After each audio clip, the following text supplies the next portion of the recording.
श्रीराम समर्थ. नाम प्राणाबरोबर सांभाळावे. आपल्याला जिव्हा दिली आहे ती जर नामस्मरण करण्याव्यतिरिक्त वापरली तर ते चांगले होईल का? जे करण्याने देवाची प्राप्ती होते ते न करता इतर गोष्टी बोलून वेळ घालवला तर कसे चालेल? तुम्ही अभ्यास करता. अभ्यासाकरता जी पुस्तके घेतली ती जर नुसती उशाला घेऊ लागलात तर अभ्यास होईल का? म्हणून म्हणतो, आपल्याला जिव्हा दिली आहे तिचा उपयोग नामस्मरण करण्याकरिता करा. प्रकृती चांगली सुदृढ आहे, चांगले धट्टेकट्टे पाय आहेत, ते जर देवाच्या प्राप्तीकरता वापरले नाहीत तर पाय नसलेले काय वाईट?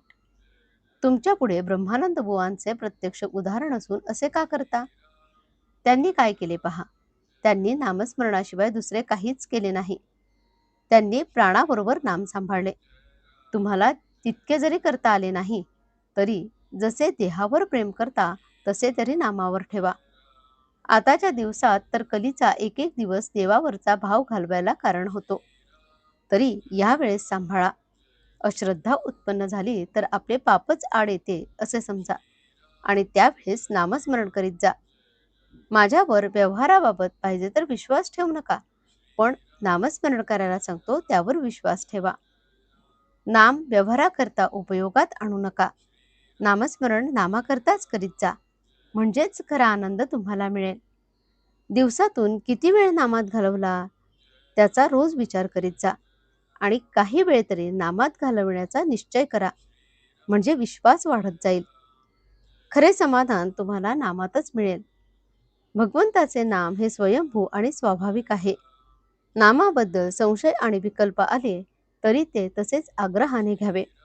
सर्व संशय आपोआप नाहीसे होतील. खरोखर भगवंताचे नाम हे बँकेत ठेवलेल्या पैशाप्रमाणे आहे. वेळप्रसंगी ते खास उपयोगी पडते. विकल्पांच्या उच्चाटनाची गुरुकिल्ली म्हणजे नाम होय. भगवंताला अनन्य शरण जाऊन तुझ्या नामाचे प्रेम मला दे अशी काकुळतेने त्याची प्रार्थना करावी, म्हणजे नामाचे प्रेम आपोआप वाढेल आणि भगवंताचे खरे दर्शन घडेल. वासनेमुळे माझ्या आनंदाचा भंग होतो, म्हणजे वासना माझ्या आनंदाची चोरीच करते.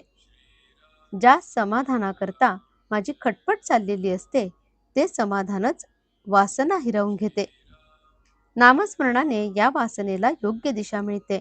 म्हणून सदा सर्व काळ नामात राहिले तर हळूहळू तिचा अंत होऊन केवळ आनंदच आपल्याजवळ राहील. आजचे बोधवचन. आपण आपल्या जिभेला नामाचा चाळाच लावून घ्यावा.